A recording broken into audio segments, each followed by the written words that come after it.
Bakit pag magkagalit ang tao, hindi mag-iimikan at sobrang nyo na kinaiinisan ang isa't isa? Hanggang sa hindi nyo na namamalayan, ang tagal nyo na palang hindi nagpapansinan. Bakit nga ba? Dahil ba sa sama ng loob o maling nagawa? O dahil sa mataas na pride? Sa sobrang taas ng pride, nagpapakiramdaman kayo kung sino ang unang hihingi ng tawad. Paano kung pareho kayong ma-pride? E di habang buhay na kayong walang pansinan at mag-iinisan. Di ba?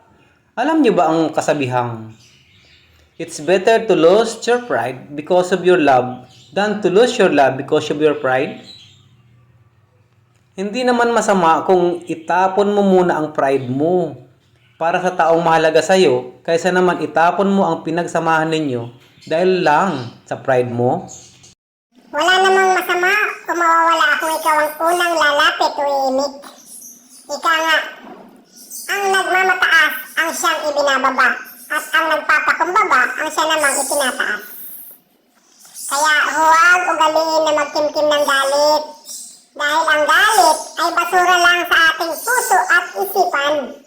Diba?